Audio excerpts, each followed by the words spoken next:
અહીંયા ભેગા થયા, વરસાદ પણ ઝરમર વરસી ગયો છે અને એની સાથે સાથે અહીંયા તમે કેટલાક અહીંયા અંકિત નળાકાર જોઈ શકો છો. હવે તમે રોજના ન્યૂઝ ચેનલમાં અથવા પેપરમાં તમે સમાચારનું વાંચન તમે જ્યારે પ્રાર્થના કરીને કરો ત્યારે તમે બોલો કે ઊંટી તાલુકામાં આટલા ઇંચ વરસાદ પડ્યો, હે ને, નવસારી જિલ્લામાં આટલા ઇંચ વરસાદ પડ્યો, આખા વર્ષનો આટલા ઇંચ વરસાદ અત્યાર સુધી પડી ગયો, બરાબર. તો એ વરસાદનું માપન કેવી રીતના થતું હશે, કેવી રીતના ખબર પડે કે આટલા ઇંચ વરસાદ પડ્યો, આટલા વરસાદ પડ્યો, બરાબર ને. તો તેના માટે આપણે અહીંયા અંકિત નળાકાર મૂકેલા છે. હવે જ્યારે પણ એ અંકિત નળાકાર જ્યારે મૂકવામાં આવે તો દર કલાકના આપણે જોઈએ અહીંયા, બરાબર, એના પર કાપા પાડેલા છે ને, બરાબર, 10, 20, 30, 40, 50, 60 એ રીતના કાપા પાડેલા છે. તો આ અંકિત નળાકાર આવી રીતના મૂકી દેવામાં આવે કોઈ એક સ્થળ જાય તો આ રીતના આ પ્રક્રિયા આખા વર્ષ દરમિયાન તો 4 મહિના દરમિયાન સતત ચાલતી રહી અને એ રીતના આંકડા ખબર પડે આપણને, બરાબર.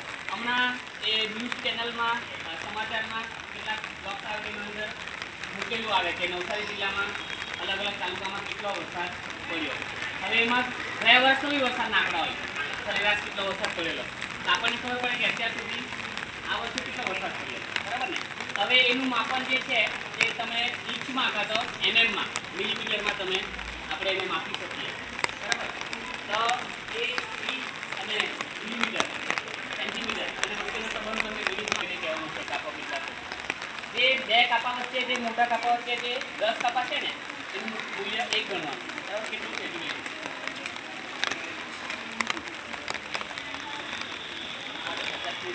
ખબર પડે કે કેટલો વરસાદ પડ્યો છે, બરાબર. તો આ રીતના વરસાદનું માપન થાય દરેક તાલુકામાં જિલ્લામાં એક જગ્યાએ એ મૂકેલું આવે આ રીતના પાત્ર સાધન અને એમાં પછી દર કલાકે એક રજિસ્ટર બનાવવામાં આવે, રજિસ્ટરમાં નોંધવામાં આવે આટલા કલાક આટલા વાગે આટલો વરસાદ થયો, આટલા વાગે આટલો, એ પછી વરસાદ થતું જાય એડિશનમાં થતું જાય અને કુલ વરસાદ પછી આપણને ખબર પડે, બરાબર.